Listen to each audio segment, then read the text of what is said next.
Welcome to episode 55 of Stageworthy. I'm your host, Phil Rickaby. Stageworthy is a podcast about people in Canadian theatre. If you want to be a guest on Stageworthy or just want to drop me a line, you can find Stageworthy on Facebook and Twitter at StageworthyPod, and you can find the website at stageworthypodcast.com. If you like the podcast, I hope you'll subscribe on iTunes or Google Music or whatever podcast app you use, and consider leaving a comment or rating. My guest, Nina Lee Aquino, is an actor, playwright, director, dramaturge, and the artistic director of Factory Theatre.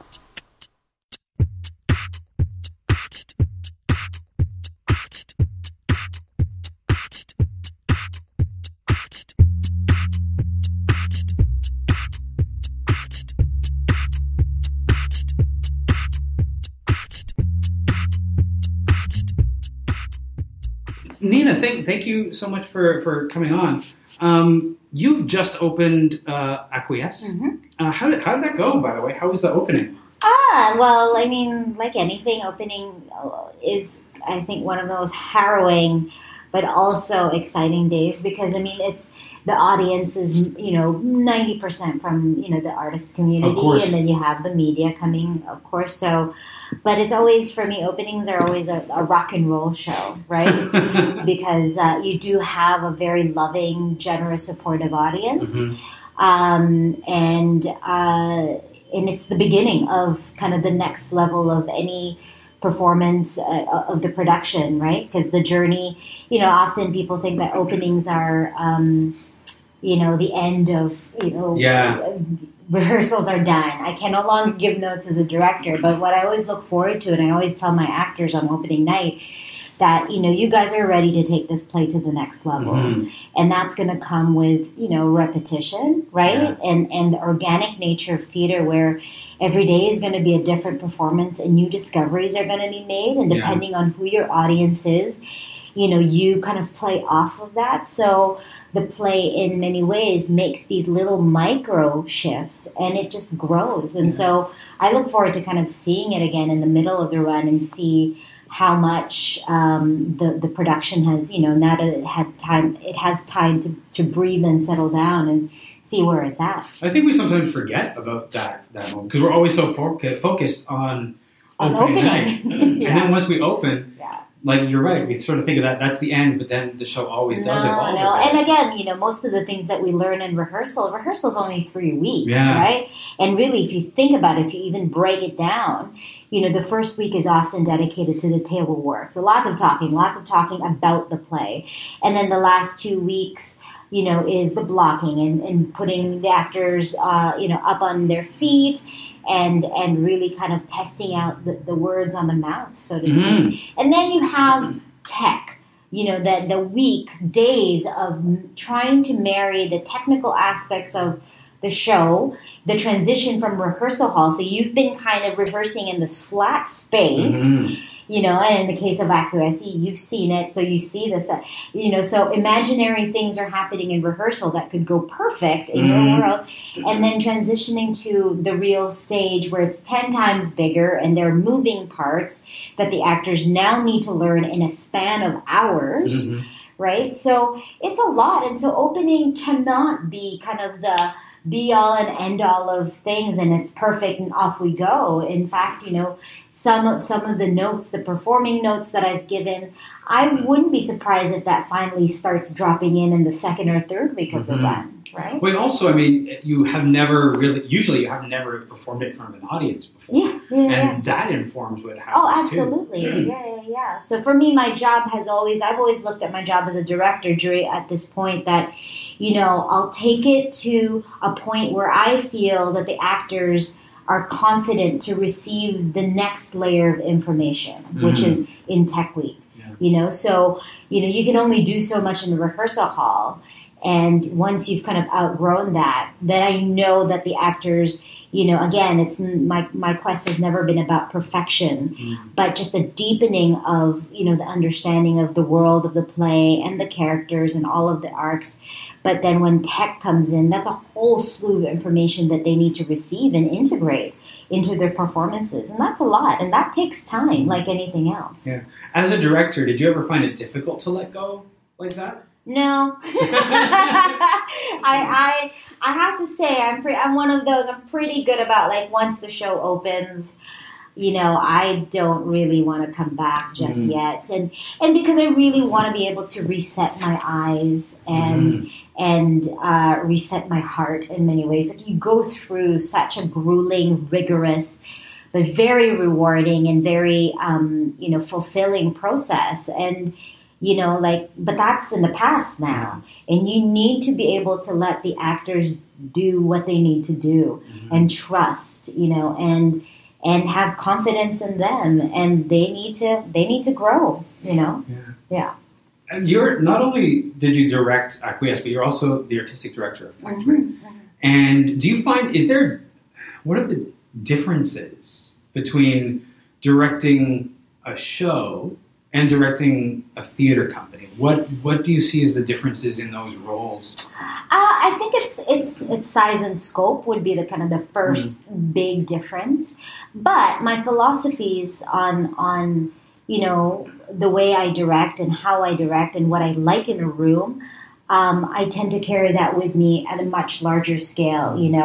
My staff, you can say that my staff are my designers and my actors.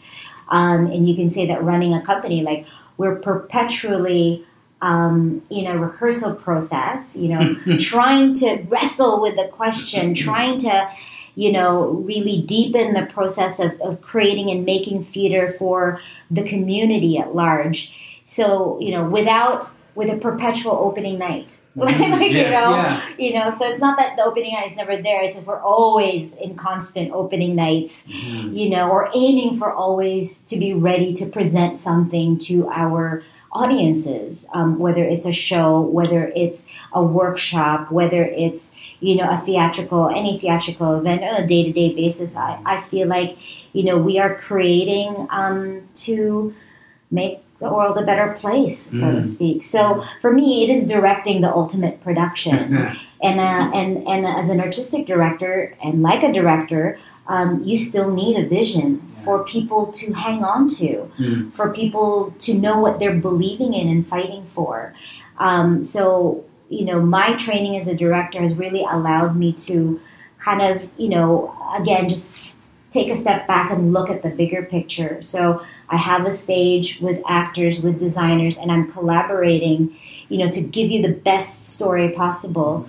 It's not any different to me as the AD of a company, wherein, the stage is just us, the community, and other theater companies where we need to work together and collaborate to tell really important stories, to create a healthy, loving society.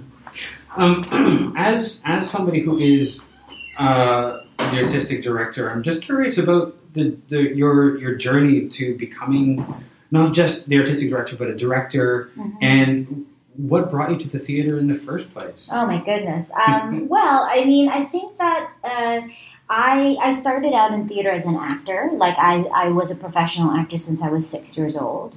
In musical theater, no less. And, I had really thought, I was one of those that really thought, I was going to make a career out of being an actor. Never mind in musical theater, but, just a theater actor straight on. And so when I went into university, of course, I kind of put all my energies towards, applying and going to kind of a conservatory-like universities for theater. I knew I was going to be in theater, period. I have no transferable skills outside of that. I guarantee you, hence I've not have a part-time job that, I'm really qualified for. I suck at everything else.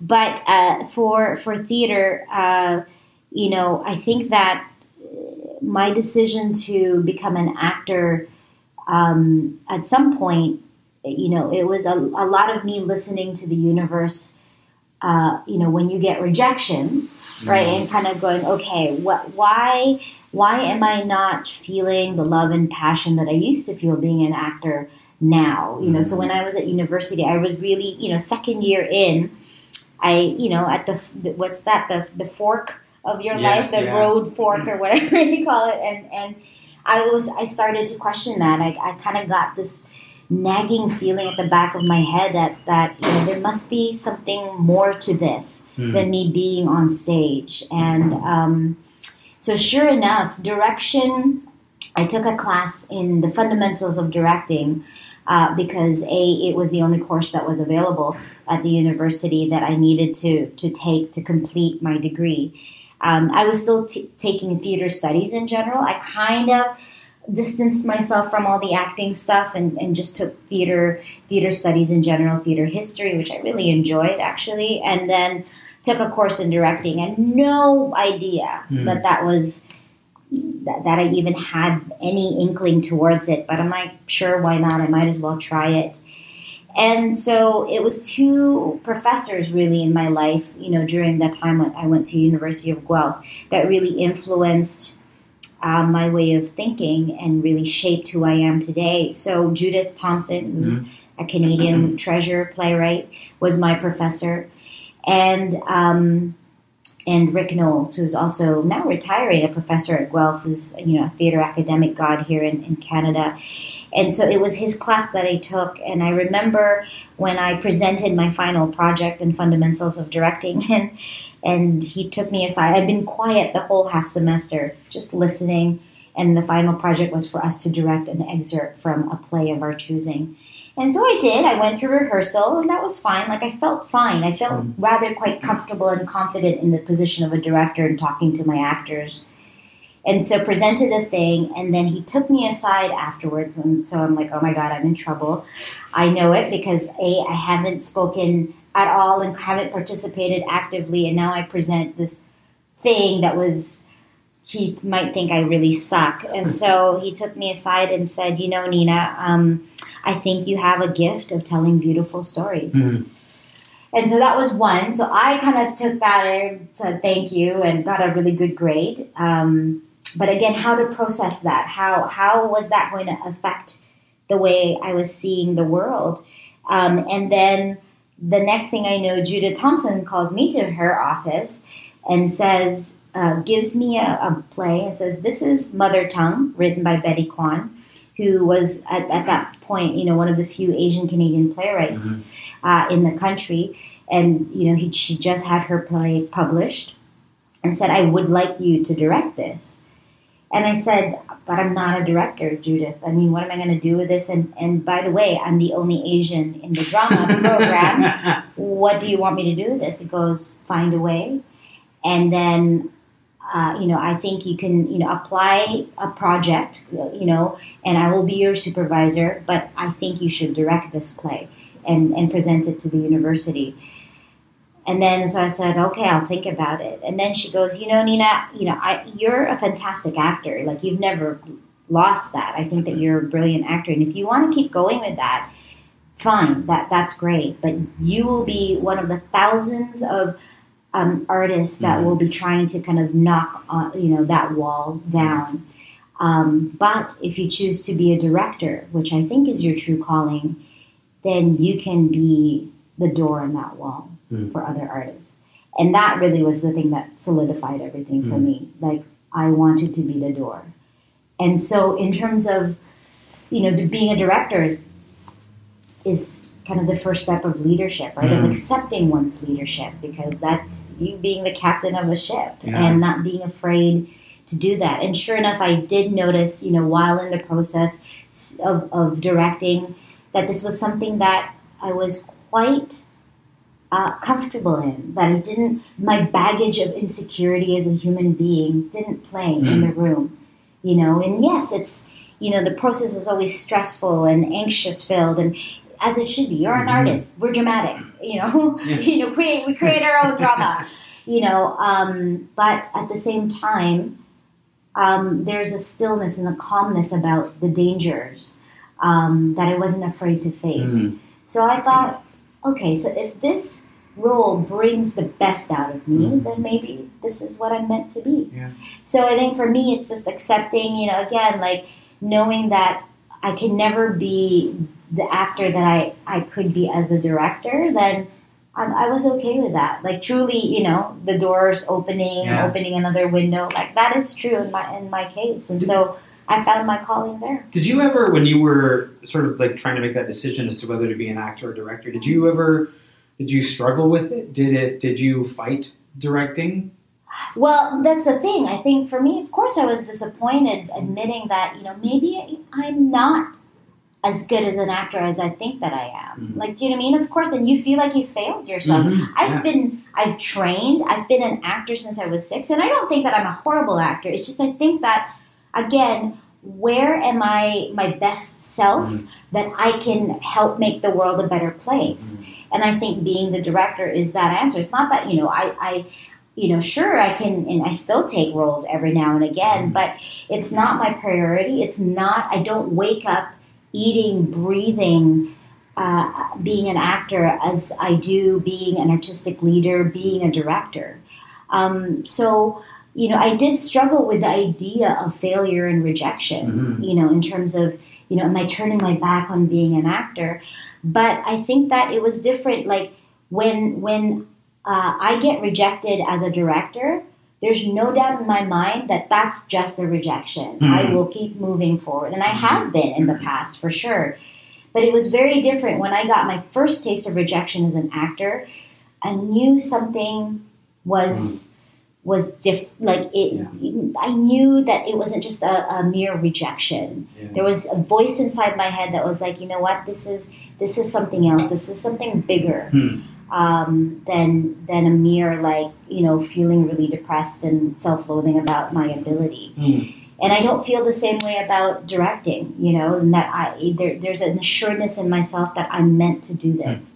And I think that applies, and that's the advice I always give to emerging artists, to, fresh grads who feel like, oh my God, am I letting myself down if I turn my back on this and accept? And I go, no. Like, your job is to determine what your destiny is, and you have some control over that.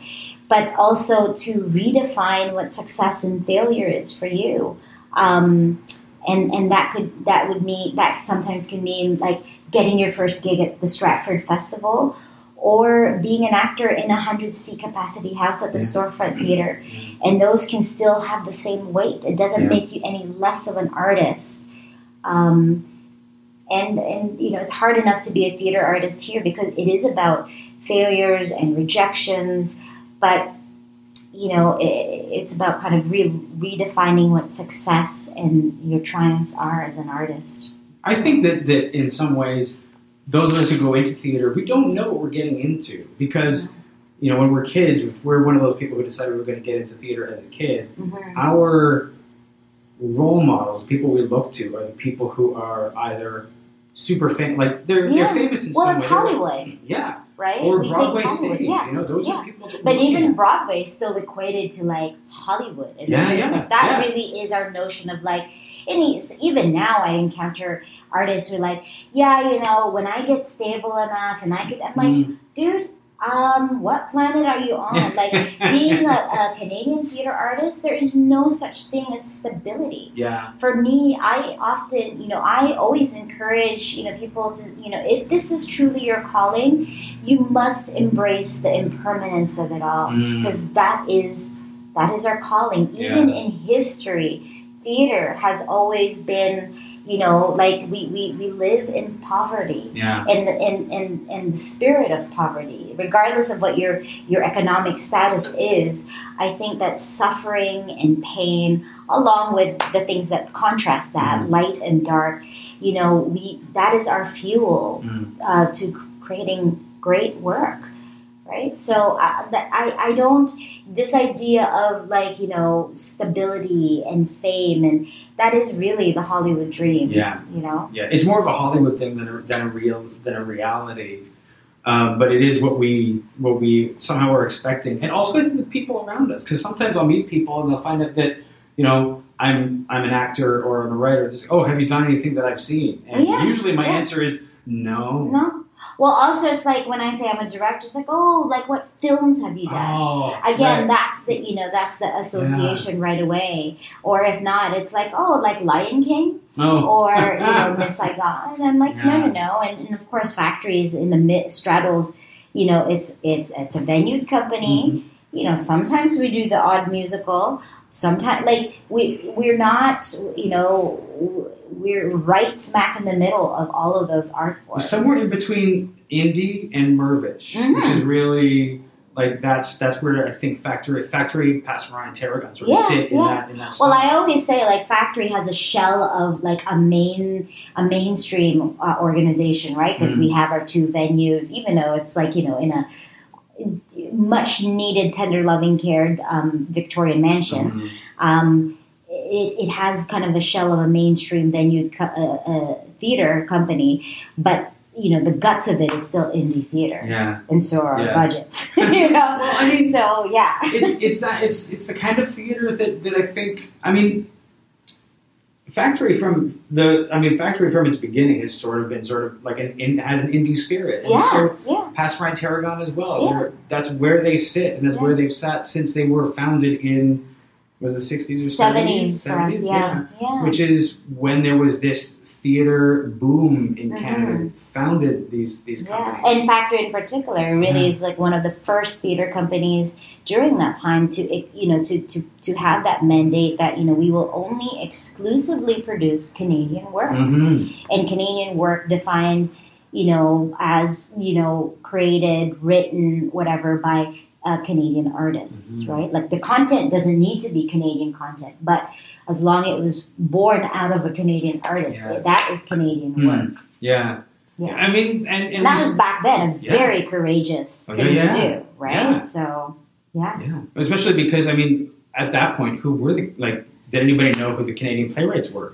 That's exactly, that's why Factory was born, right? What does it mean for you to be the artistic director of Factory? Does it mean, well, more power, more responsibility? Spider-Man? It is. And that is the thing. Like, I feel like, with my history and my track record in terms of my, theater career here in Toronto, never mind Canada, I see myself, even when I was the AD of an indie company that I founded, Fujian, Asian Canadian Theater Company, as I've always seen my role as a public servant. And so, if anything, being here at Factory, that's not changed, except that I feel like I have maybe a slightly bigger back that I can carry bigger communities on. And so that's the thing for me, the journey to bring voices from all shapes, walks of life, and to bring the Canadians' experience on our stages, right? So Factory has just allowed me a bigger platform, a louder megaphone, maybe slightly bigger funding. I only say slightly bigger because, again, I think that's a myth that people have in their community of, I have 2 venues and blah, blah, blah. But sometimes it is truly a myth. But I think that my responsibility has just gotten bigger. And so just a lot more work to do, but good work nonetheless. Can you tell me about this season? What's different about this season at Factory? I think that, in contrast to last season, right, which was our Naked season, which really revolved around, our Canadian classics and trying to reimagine and, restage Canadian classics that would make it relevant to our audiences today and of tomorrow. This one is a contrast in that they're pretty much kind of premieres, right?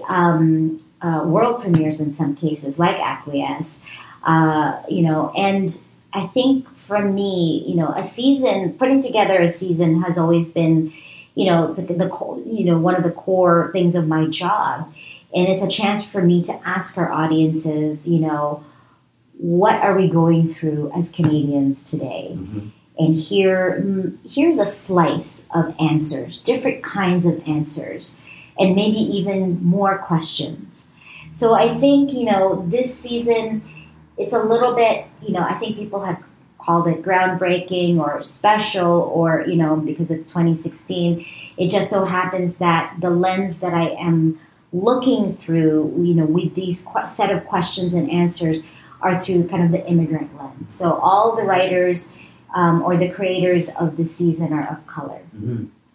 And as always, striving for inclusiveness and diversity, we have key players, the key artistic players as well are of color or women, mm-hmm. right? So, 50-50. So I think I would say that's a maybe different. It shouldn't be, but I think that's what makes the season, why the season's being highlighted. But I think for me, when I and these are artists, the work behind the artists are artists that I've loved and admired from afar, from up close. Like with David, I have a special relationship with him. But, what they all had in common were them kind of redefining what home was to them and that what being Canadian meant to them, right? So yeah, that's what they, and it's nice when you come across, when I was putting together the season, it's like, oh, thank God, they kind of all work in that sense, and that's what all of them had in common. So, yeah. I think it's important to highlight those things. I think that I think a lot of times when we see the stage, there's a lot of white dudes on it, behind the scenes mostly, but also on the stage, and that's getting a little tiring. And it's not really representative of what the Canadian experience is anymore. Yeah. And also, too, the excuse, for me, it was just as important being who I am. Like, I am the only, so far, I think, woman artistic director of color of a venue company in the entire country right now. Yeah. Okay? Because it's 2016. Yeah. So I think it's naturally, and again, this is just for people who know my work very well, like, I gravitate towards work that, that is not necessarily safe. I gravitate towards work that tries to shake up the status quo, that comforts the disturbed and disturb, the people that are comfortable. So it's fascinating, and I think that it's important. It is important. It is important, especially. As we're recording this, it's the day after the U.S. election, and where I work, there's a lot of rawness today about what happened in the States, and I'm sure that there was some here, which sort of makes what's happening with the season here even more important. Just as Canadians to stand up and celebrate our diversity. Yeah, I realized that, and I think I woke up this morning kind of going, oh boy, we have so much more work to do. Like, my work has now quadrupled, if anything. And it's easy to kind of lose sight and it's okay right now. I think I'm going to give us a deadline to kind of wallow in the darkness for a bit. I think we need that. But it's funny because just today, my marketing manager, put out a tweet and says, hey, for people who want to get distracted, what's going on, come see Acquiesce, come see Enchanted Loon downstairs. And I couldn't help myself. I tweeted back to my own company and said, don't escape. Come to Factory and confront what's going on. Come to our theater if you want to refuel on hope and passion and inspiration, because this is what theater should be doing, right? We need to be the fuel for the fight that's about to happen, that is going to happen. And we need to be the beacon of light in these very, very dark times. I truly do believe that. So as much as I can go, oh my God, there's just, so much to do, and being a woman of color, like, it's a sad, I was quickly put in my place at a very global level today. And I think that's what I woke up to, kind of going, wow, I know where I stand, and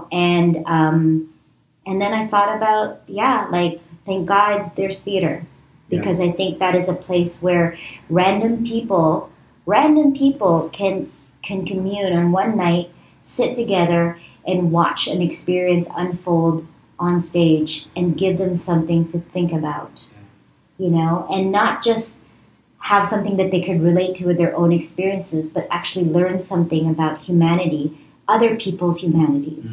And that's the thing that I really want to urge our communities, is that it's, you know, once you gain knowledge and understanding of the other, you gain a deeper and more profound understanding of yourself too. It doesn't necessarily always have to be something that you relate to or that you necessarily have to understand right away.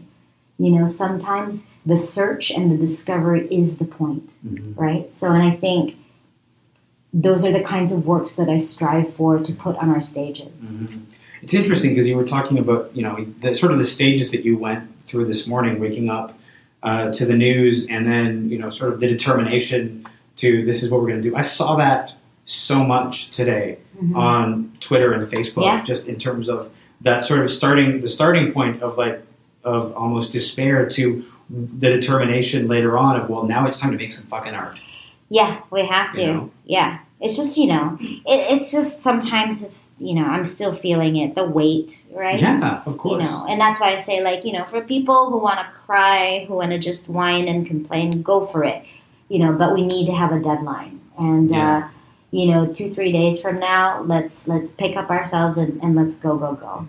And I think we do have to talk about it. And theater is a good space, is like the perfect place to talk about these things. Yeah. It's so, one of the things that one of the most exciting things, I don't remember the name of the play, it was one of the Off Mervis shows a couple of years ago, and it dealt with race issues. And it was one of the first times I saw a show end, and people just not leaving, but still talking. And that was so exciting to see people like engaged in conversation over what they've seen on the play. And I think that that's something that theater does in a way that film doesn't. Absolutely. And because theater, too, is like, there's an immediacy about it, right? Like, you know, film captures, you know, time in a way that theater can't. Because, again, time in theater is fleeting. You can never get back. And even if you come back tomorrow, it'll be different.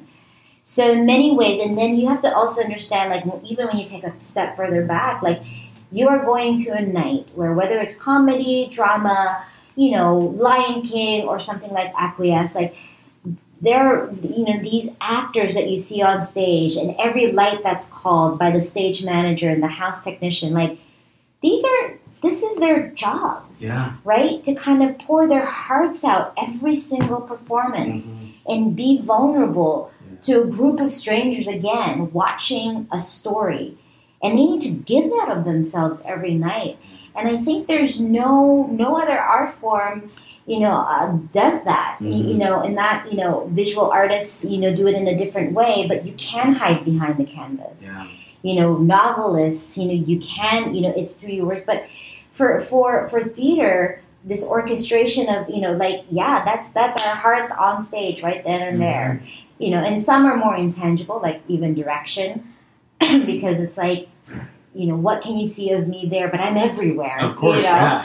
And you know, some are more tangible than. But yeah, that's our living, breathing thing on stage, and we're allowing complete strangers to watch it, to listen, maybe sometimes even to judge it. You know, to criticize it, but it's us nonetheless, right? One of the things that I think it can be difficult in theater is bringing in audiences. I remember it was a couple of years ago that Derek Chua and a number of other people organized a conversation, and it ended up being at Pass Marai about where are the audiences, how do we get them back, and not a whole lot came out of that as far as resolution. I'm wondering how does Factory look at, or how do you look at bringing in audiences into the theater? Man, one production at a time. Yeah, you know what? It's so unpredictable. And I can't, you know, if you asked me at the beginning of, like, last season, would we, you know, I wouldn't have predicted any of the success that we had last season. Do you know what I mean? It's just so like there's just no formula. Just when you think you're on the brink of like actually, and then it completely changes again. And the assumption that, if you put more diverse works out there, then more diverse audiences. I'm like, that's again a myth, because me running an Asian Canadian theater company, years and years ago, and then even Cahoots, when I took over Cahoots, that's not the case, And yet, I can tell you with Banana Boys, for example, last season, yes, like majority of our audiences were Asian Canadian, new generation audience who loved it and fucking sold that show out, right? Yeah. So, but it doesn't apply to the next Asian, it doesn't apply to the next Asian Canadian. It doesn't mean that, right? So there isn't, it really is, for us, we've learned to kind of just accept that, maybe there isn't a code to break. So for me, it's just what I'm actually looking at more, me as Nina Lee Aquino, is like how to make theater part of our cultural fabric more. Because in Europe, for example, in Germany, that's it. Like everybody after work, people go see theater. Yeah. That's not a chore for them. That's not like asking, because artists asking for a favor, come see my show, please. Yeah.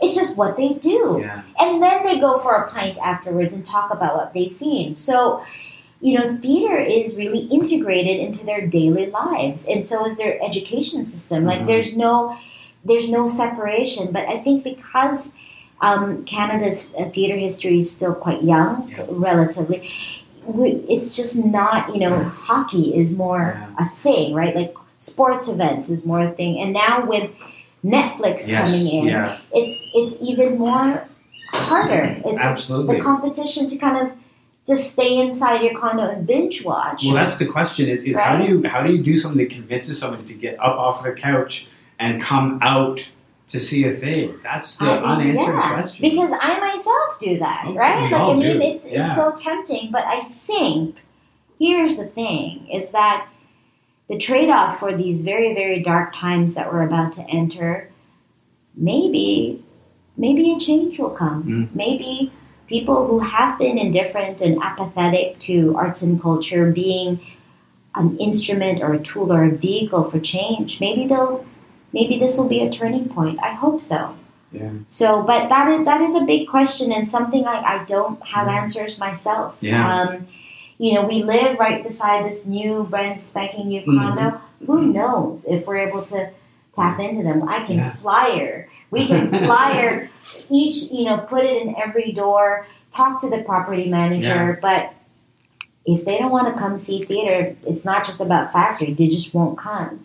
And also, again, theater here is more of a bigger event than we make it out to, right? Like you go opera, you go ballet, you dress up. Yeah. Whereas with factory, we encourage the opposite. We come in as you are, jeans, have a beer. We don't have state of the art comfy seats and plush, heated bathrooms and whatnot. But guaranteed you're gonna have an experience, whether you like the play or not. Like my goal is to have people just see theater whether they like the shows or not, as like in cinema. Yeah. Because we've seen a lot of crappy films. We've seen a lot of crappy films, but we still go to see film. Yeah, and it's funny because I have encountered people who are like, "Oh, I saw a play once, and I didn't like it." Exactly, and that's it. What is that? Right, and that's it. Yeah. Because again, I think that for first-time goers, it's like seeing that immediacy. Is too much. Whereas we're used to that. That's what we thrive on. And I think, if anything, like for me, I'd like a bigger gathering, really, of how to make theater an important part of Canadian life. Right? It should be, but it's really not right now. I've just sort of nursing a theory. I think that some of it might have to do with the fact that we, as Canadians, aren't really good at talking about ourselves. No, and we're really terrible about talking about our accomplishments and. That's why we don't have a star system. Well, exactly, because we're too polite to say I did this or look at so and so they did this. Yeah. But I think when we learn how to do that maybe we'll get noticed a little bit. Yeah, no, it's true. And again, you have, because we are an cultural kind of country, right? Like how to reach, you know, the next generation. Like, I don't think I'm going to see it in my generation, to be honest. So right now, the way I see it is I'm working towards my daughter's generation, you know, and she's 9 years old. And I think she's still going to be working her ass off if she decides to work in theater, to get the audiences, you know, and I think that'll be like maybe her daughter's generation. Yeah. But that's still a good goal to work towards. Absolutely, so, yeah. you know, there is hope for the new generation to really, you know, if the theaters go the way we need it to, if Factory can be that example of, like, you know, put the real prismatic Canadian experience on stage, meaning all kinds of voices, all kinds of stories, then maybe we have hope, right? Imagine if all theater companies kind of turn in that direction and then start appealing to the younger generation. The demand for high school and for university to get funding in order for them to keep seeing theater increases, and then off we go, right? So, and also to be able to inspire more diverse artists to come out, because that's the thing, that's a cause and effect, is that, you know, in terms of the number of diverse, you know, like theater students of color is also low. Right? Not a lot of us, you know, go to conservatories because they think they have no place. And they think their stories will not be welcomed, and that their accents will be whitewashed. Like, do you know what I mean? And that Shakespeare is the only thing that they can do, and they're allowed to do. And so I know my place here. I know how important my being here is, and what I can symbolize to other Filipino-Canadians, for example, artists who want to be where I'm at. So, to keep fighting. A good fight. I mean, you've been talking about how, you know, the work that you do is not safe. You're not drawn to safe theater, and I think that's something that will draw people in, because I think that if we're seeing safe theater, we're bored. Yeah, you know, but again, I think sometimes safe is associated with perfect and polished and refined. And those are things that make people happy. And those are things that make people understand things right away. And dangerous theater and stories that celebrate danger and difference, they're raw and sometimes messy and dark, and you don't necessarily understand things right away because it's not in your bubble. But that doesn't mean that it's not important. Like, do you know what I mean? And it's just allowing different voices to take front and center. And that the universe doesn't revolve around your understanding all the time. So that's why I try and stay away from the word universal. Because for me, universal has just... It says to me, it's like, oh, if it's universal, it means it's good enough. Or that it meets your white standards. Right? And fuck that. Like, I mean, I love, like, I'm about celebrating and honoring differences. I'm about honoring and celebrating and exposing, you know, the voices of other and the marginalized voices. And again, some of those voices come from places of trauma and of war, but we need to see those, you know. And it doesn't mean that those stories don't have any humor or light, right? And again, just, you know, we're happy people. Brown people are happy people, you know. But again, I think it's just not allowing everybody to just simply escape. Because we can't afford to, especially now more so than ever. And it's interesting because the safe theater, that clean, polished, safe theater is something that we can easily forget.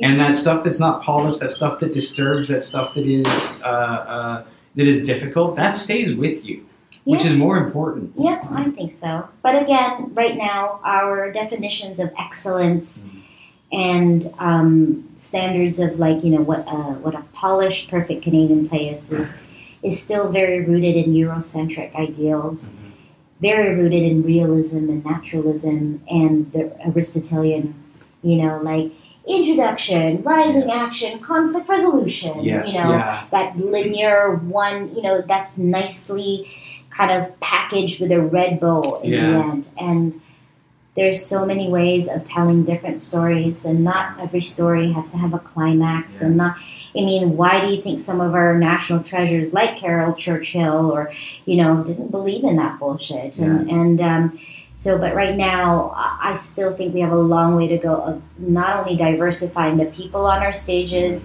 and the leaders, to let the people on our stages, but diversifying our notions of what a Canadian play is. Yeah. Well, this has been really great. Thank you so much for talking to me. This has been a lot of fun. Thanks very much. Thank you.